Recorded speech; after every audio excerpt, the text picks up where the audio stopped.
visto durante años como una tendencia clara en la parte de seguridad, aterrizado a nuevos elementos que se están moviendo hoy en día. Entonces, lo que a mí me gustaría hacer es iniciar la plática, mostrando primero el factor principal que tiene que ser cualquier persona que quiere colocar una estrategia de seguridad, y es el factor de la anticipación, el factor de entender realmente a qué nos estamos enfrentando. Entonces, en este sentido, bueno, esta es la parte directa, ¿qué es lo que nosotros estamos viendo que es importante que ustedes tengan claro para poder definir cualquier estrategia que realicen desde el punto de vista de protección de información?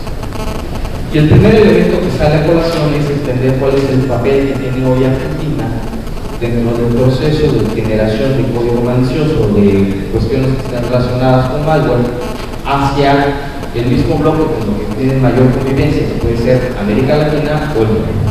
Entonces, si nosotros empezamos a ver este tema en temas de amenazas importantes, la actividad maliciosa para el país, desafortunadamente Argentina es el número 3 en América Latina, seguido, bueno, o más bien detrás de Brasil, que es el número 1, de México, que es el número 2, y en este caso Argentina, que es el número 3. Esto no quiere decir de ninguna manera que el que está haciendo ese código malicioso o el que está generando este tipo de actividades sea un argentino y que viva en Argentina.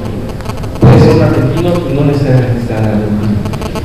Esta cifra realmente lo que releva o lo que nos está mostrando es de dónde está saliendo la actividad, no quién la está haciendo. Y entonces, en este sentido, el saber que Argentina tiene el tercer lugar cuya infraestructura está siendo utilizada, ya sea para la distribución de código malicioso, ya sea para la distribución de spam, ya sea para la distribución de zombies, o incluso postear sitios de phishing, o tener una gran infraestructura contaminada con redes bots, es un dato que es relevante. Es un dato que nos tiene que dejar de alguna manera una cosquilla, o nos tiene que dejar al menos una semilla de duda en el sentido de qué es lo que nos estamos nosotros empezando a tener que preocupar. El segundo elemento que también es importante de tener en cuenta es cómo se generan los ataques. Los ataques al bloque de América Latina están clasificados porque tienen la mayor cantidad de intentos de intrusión, intentos de cambio o de ataque de identidad o ataque de disponibilidad o ataque de confidencialidad. Y en este sentido Argentina es el número 4. Aquí la diferencia que tenemos con respecto a la lámina anterior es que finalmente aquí es cómo se están generando los ataques, no necesariamente quién dentro de América Latina está haciendo los ataques. Entonces, por eso tenemos un Estados Unidos en primer lugar, por eso tenemos presencia de China en el lugar número 5 y empezamos a tener otros elementos. La pregunta aquí es por qué China está generando ataques en América Latina. ¿Alguien? ¿Alguna hipótesis? ¿Por qué China estará generando ataques en América Latina? ¿No compartimos idioma? ¿Compartimos algunos esquemas de importación y exportación? Sí. Pero ¿por qué China está atacando a América Latina?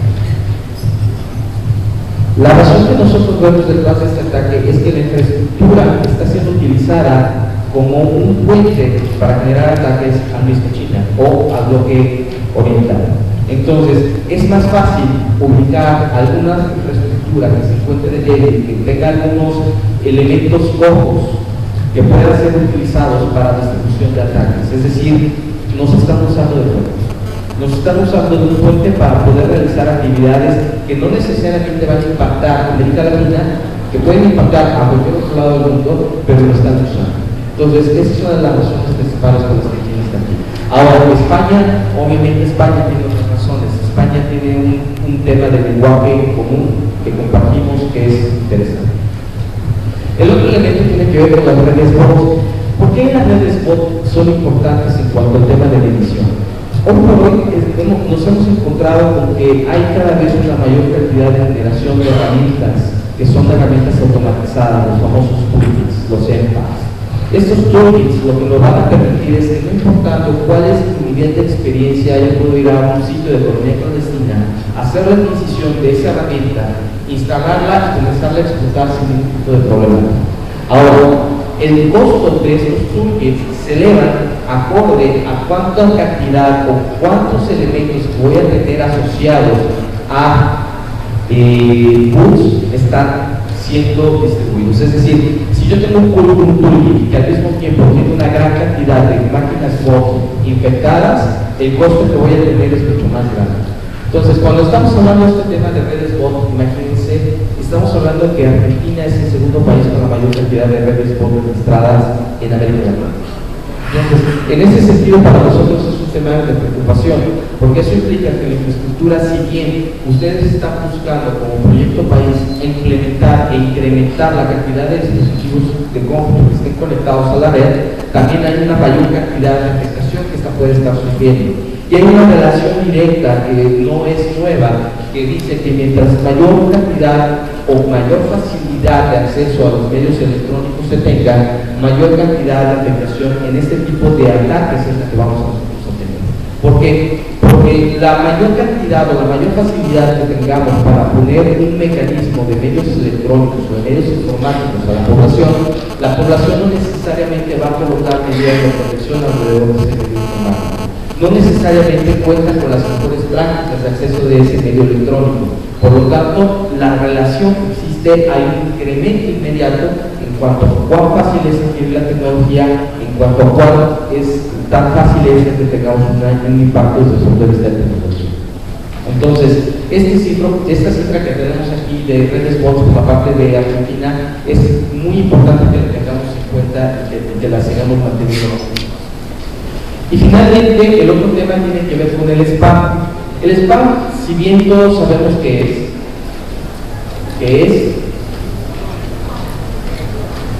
¿alguien tiene spam?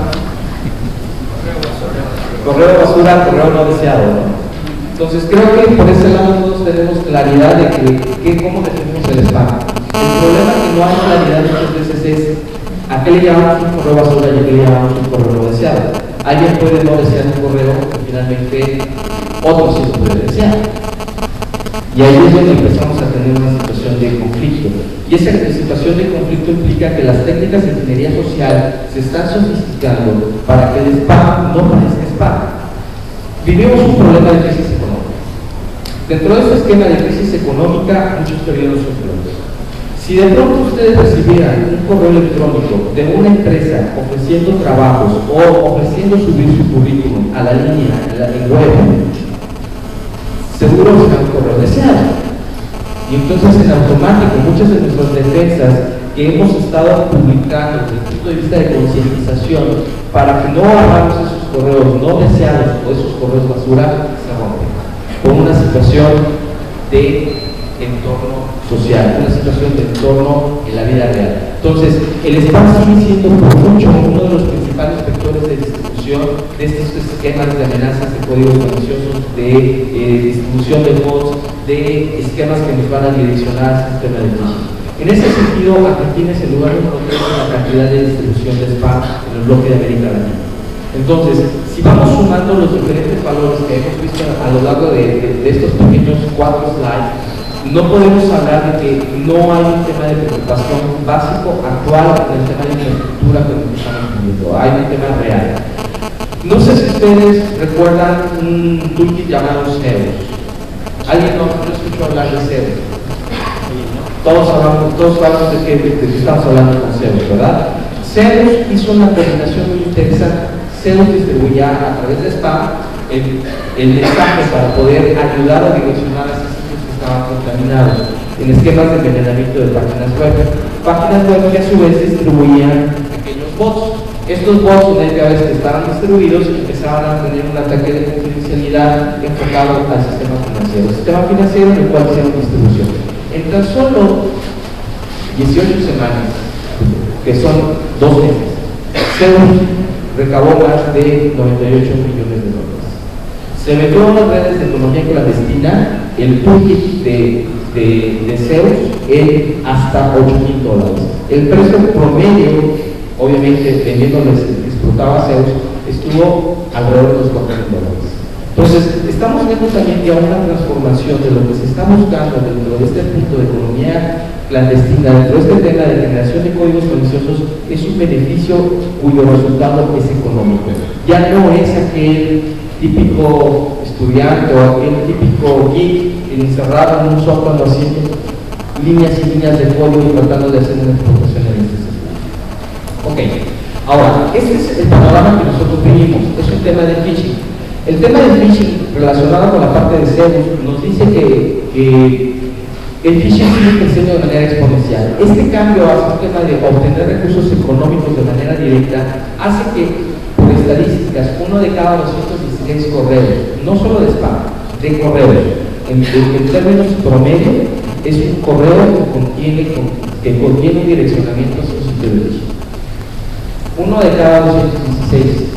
Ustedes pueden contestar cuántos correos reciben al día para que hagan la suma matemática y veamos que es una probabilidad sumamente elevada a la que hoy nos estamos enfrentando con un proceso de phishing.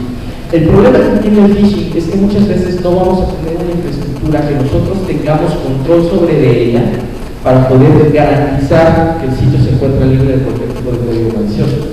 El phishing lo que va a hacer es atacar a nuestro eslabón más débil, que sigue siendo nuestro usuario, para que se siga direccionando hacia un sitio que está siendo afectado, que incluso puede ser un sitio válido, pero que también ya fue vulnerado.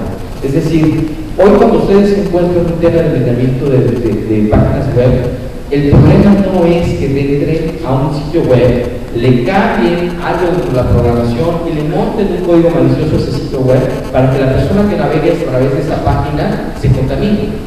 Lo que se está haciendo con este proceso de envenenamiento de páginas web, lo que se está buscando es cambiar las ligas de esa página web. Entonces, la pregunta que ven ustedes manejan páginas web para anunciar a sus organizaciones seguramente. ¿Cuántas ligas manejan en esas páginas web? ¿Qué tan seguido ustedes verifican que todas las ligas sigan siendo válidas? ¿Y qué tanto garantizan que esas ligas sigan siendo las ligas que ustedes colocaron? El ataque que hoy se realiza a través de los toolkits, a través de este esquema de phishing, es vulnero el sitio web, pero no voy a colocar el código malicioso ahí. Es riesgoso. Ustedes ya tienen prácticas de verificación de código malicioso en sus propios servidores. Entonces, si yo coloco ese código malicioso va a tener vida muy corta. ¿Qué es lo que hago ahora? Lo que hago es encontrar las famosas ligas de contáctenos o las ligas de vea esta nueva información o baje esta sheet o encuentre este tipo de documento y entonces ahí es donde vulnero esa liga y esa liga la vulnero haciéndolo salir de ese servidor que ha sido vulnerado a otro servidor que puede estar en cualquier otro lado del mundo que yo controlo, que nadie lo va a estar utilizando para tener que publicar y ahí coloco el código malicioso. Entonces, ¿qué es lo que sucede en la experiencia del usuario? El usuario está yendo a un sitio válido, un sitio que tiene cierta reputación, va a bajar una liga y en el momento en que toque esa liga, dejó el sitio donde él se encontraba en un área de protección, a ese área de desprotección, y no hay cultura en cuanto a verificar que no se esté modificando la liga web donde lo está. Entonces, este valor de uno en cada 216 correos, es un tema de phishing, es un tema muy complejo y es un tema que debe de tener en cuenta. Ahora, hay que entender los cambios que estamos teniendo en el entorno. En el entorno estamos encontrando 4 factores importantes. El primero tiene que ver con una sofisticación de los ataques, lo que hemos platicado en la semana. Los segundos, lo tercero y lo cuarto son cuestiones a la mejor no tecnológicas. Son cuestiones que impactan en la forma en la que hacemos el negocio, en la forma en la que nosotros trabajamos, en la manera en la que nos especializamos en el negocio. Es decir, empezamos a tener mayor heterogeneidad de infraestructura, tenemos cada vez una infraestructura más compleja debido a muchos elementos que vamos a ver adelante. Al mismo tiempo tenemos un crecimiento masivo de información y al mismo tiempo estamos teniendo un alto nivel de costos si tratamos de hacer estandarización o colocar elementos que nos permitan controlar esa heterogeneidad y esa complejidad a la que nos estamos enfrentando. En este sentido, lo primero que tenemos que entender es cómo nos estamos moviendo. La movilidad es cada vez más compleja. Y todo lo que estamos viendo aquí en este slide nos puede mostrar que a ellos está bien identificado que a alguno les ha llegado a decir necesito utilizar este dispositivo. O quiero usar Galaxy, o quiero usar el iPad, o quiero usar el iPhone, o quiero usar el BlackBerry, o quiero usar ahora nuevo Android, o ahora quiero usar. Es un tema de movilidad. La movilidad es algo que no podemos quitarnos de encima, es algo que es real, es algo que tenemos hoy. Y el problema de esta movilidad es que no podemos estandarizar. Yo quiero ver quién es el valiente que va a poder estandarizar que un iPad se comporte como un BlackBerry. O que finalmente Android se comporte como Windows. No vamos a lograr hacer eso. Tenemos un esquema que vamos a empezar a crecer, la complejidad, el movimiento se va a mover cada vez más allá. Y el mayor problema es, no lo vamos a poder decir que no, dentro de un área de seguridad, no puedes instalar eso. Tenemos que decir, sí, voy a colocar algo que me ayude a soportar esta infraestructura de iPad. ¿Por qué? Porque el iPad se está convirtiendo en una herramienta de venta móvil, una herramienta que nos va a permitir tener cada vez una mayor potencialidad de nuestro negocio.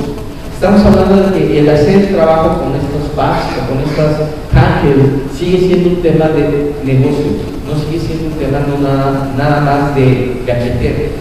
Obviamente, si el gadgetero es nuestro director general, aún cuando no es una situación de negocio, lo vamos a tener que colocar en el. Y en ese sentido, además de hablar de movilidad, tenemos que hablar de cómo se comporta nuestra gente.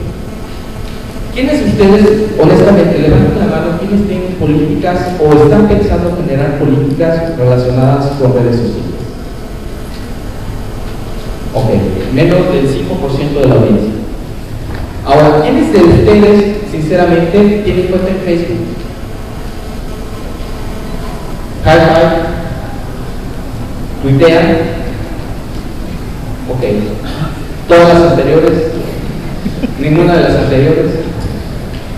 Ok, ¿qué es lo que sucede? Menos del 5% de los que están aquí levantaron la mano respecto a una política de redes sociales. Sin embargo, casi el 80% usa una red social. Lo mismo sucede con la gente con la que ustedes trabajan. ¿Qué sucede si su organización prohíbe el uso de redes sociales? Si su organización prohíbe el uso de redes sociales, ¿qué va a hacer su empleado cuando llegue a su casa? Ahí no lo controla. Allí él es libre de hacer lo que quiera. Ahí puede tener una cuenta de Facebook, puede tener una cuenta de Twitter. ¿Y de qué va a hablar si estuvo todo el día en la empresa? ¿Qué es lo que va a publicar si estuvo todo el día en la empresa? Cosas de trabajo. Eso no es un medio de seguridad, no es un problema de seguridad. ¿Dónde nos conviene más que hagan estas conversaciones? ¿Afuera o dentro de la organización, donde de alguna manera también nos generaría nosotros la posibilidad de ayudar a generar concientización en cuanto al uso y el manejo de esas redes sociales? Es una pregunta que sería interesante realmente. Empezamos a vivir entre nubes. Cada vez más tenemos los esquemas híbridos, infraestructura presencial, pero también estamos empezando a utilizar cloud. ¿Están de acuerdo? Estamos empezando a mover aplicaciones, estamos empezando a mover algunos procesos, estamos moviendo incluso algunas partes de la infraestructura de la nube. Esto también tiene que ver un tema de cómo estamos hoy manejando la información, porque si seguimos creciendo a los niveles de información que seguimos creciendo de información estructurada a tasas de más del 50%, aún cuando nos metemos a la nube, después el problema de la complejidad, del manejo de los datos sensibles, de los datos que son confidenciales en la nube, se va a convertir en un gran lío. Pero el otro tema es de que todos ustedes están empezando a tener problemas de presupuesto, y una de las razones de las cuales el cómputo en la nube se está haciendo más y más una opción viable es por la reducción de costos. Entonces van a tener que trabajar con cómputo en la nube en algún momento, y es un buen momento para empezar a establecer cuáles son los puntos importantes a controlar. Y en ese sentido también hay una transformación del centro de datos. Este centro de datos está empezando a tener un cambio en cuanto a sistemas físicos hacia sistemas virtualizados. Y la virtualización es un reductor de costos importantísimo, pero al mismo tiempo trae retos desde el punto de vista de disponibilidad y retos desde el punto de vista de seguridad. ¿Cómo están atacando ustedes esos dos factores? No solo es de cambiar a un tema de privacidad, es cómo estamos haciendo ese cambio en este sentido. Y además, si le sumamos los retos comunes que todas las organizaciones tienen hoy, sin pensar en movilidad, sin pensar en redes sociales, sin pensar en virtualización, tenemos que hablar de colaboración entre organizaciones, entre proveedores, tenemos que hablar de nuestro representante de presupuesto, tenemos que hablar de ese crecimiento importante de información, de la complejidad que tenemos en la infraestructura y ahora de cómo hacemos cumplimiento de ciertas reglas, de ciertos esquemas de regulaciones, y seguramente con esta transformación digital que su secretario le estaba mencionando hace un momento, otro tipo de regulaciones que tendrán que aparecer del tipo federal para estos elementos de tecnología de información. Entonces, dentro de todo este proceso, el primer tema de transformación que es importante para ustedes es entender este cambio. Un cambio en el cual, si bien la infraestructura no hemos dejado hablar de infraestructura, estamos sumando un componente que es este usuario que es un ente de red social, este usuario que es un ente de redes de tipo nube, este usuario que de alguna manera colabora de diferentes maneras en nuestra organización, que no es diferente al usuario cuando trabaja, a cuando está en su casa, a cuando se divierte. Entonces, tenemos que integrar un proceso no solo de infraestructura, sino de control de información, de cómo se mueve, cómo colabora y dónde se conecta. Porque se puede conectar tranquilamente en un cibercafé, se puede conectar en un aeropuerto, se puede conectar en cualquier lado, sin necesariamente tener un dispositivo electrónico que sea de ustedes. Y que de alguna manera le tienen que dar acceso a la información que está dentro de la organización. Y entonces, cuando encontramos este proceso y entendemos que esta colaboración entre sociedad, nuestros socios, los empleados, nuestros clientes, se va a dar en este sistema, tenemos que pensar no solo en proteger infraestructura, sino migrar nuestro pensamiento a centrarnos en cómo se mueve la información, cómo trabaja la información, cómo interactúa y en qué contexto se mueve la información. Entonces, esa transformación lleva a 4 variables desde nuestro punto de vista. El primero tenemos que asegurar la identidad. Piensen en este paradigma. Equipos portátiles, datos, pads, lo que quieran. Lo que hacemos desde el esquema tradicional es, vamos a proteger la infraestructura, tenemos que colocar algo que proteja esa infraestructura. Entonces, los pendrives son inseguros por naturaleza. ¿Están de acuerdo? Entonces, bloqueen uno de manera directa. Esa es una política general de infraestructura. Ahora cambiemos el paradigma. Pensemos en identidad. Si yo soy un usuario de bajo perfil, que no tengo acceso a información confidencial, ¿por qué no usar los pendrives?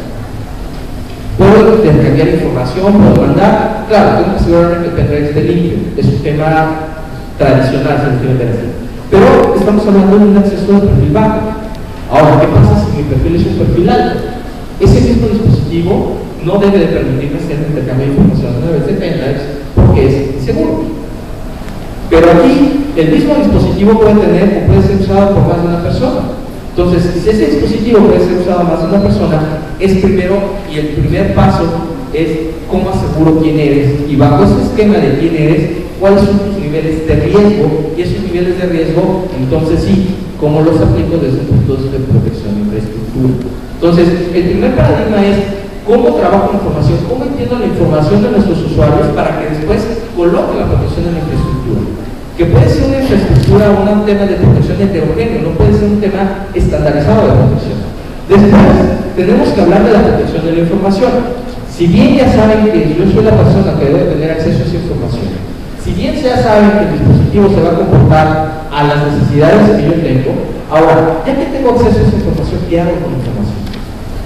¿Cómo trabajo esa información?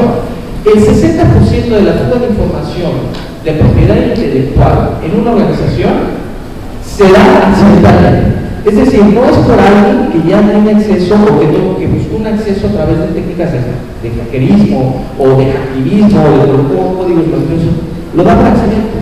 Manda la información confidencial en un correo electrónico a un Rafael García que no es el Rafael García que debía de ser. Es una fuga de datos accidental. Y esa fuga de datos accidental no tiene que ver en que yo sepa quién es, no tiene que ver en que protegí el dispositivo, es porque no me preocupé en la información. No me preocupé por ver cómo hacía ese cambio o cómo estaba trabajando ese contexto de información. Y finalmente, una vez que tengo eso, tengo que entender el contexto y la relevancia de la información, el contexto y la relevancia del dispositivo dentro de este esquema de seguridad. En ese sentido, la propuesta que nosotros colocamos bajo la mesa tiene que basarse en 5 diferentes módulos. Y esos 5 diferentes módulos tienen y están asociados a un tema tanto de información, cómo manejo esa información y cómo le doy inteligencia. Esos 5 módulos tienen que ver en un círculo virtuoso que ustedes deben de estar ya hasta cansados de cuántos años han escuchado círculos virtuosos, que tiene que ver con 5 pilares: el tema del entendimiento de políticas, el tema de prevención de fuga de información, el ciclo de vida, la protección de infraestructura, la seguridad de identificación. De todo esto hemos hablado, pero aquí hay un tema que me gustaría colocar: gobernabilidad de infraestructura. ¿Por qué hablo de gobernabilidad y no de estandarización? Cuando nosotros hablamos de estandarización, tenemos que hacer que todo sea igual y que todo el mundo se comporte de forma igual.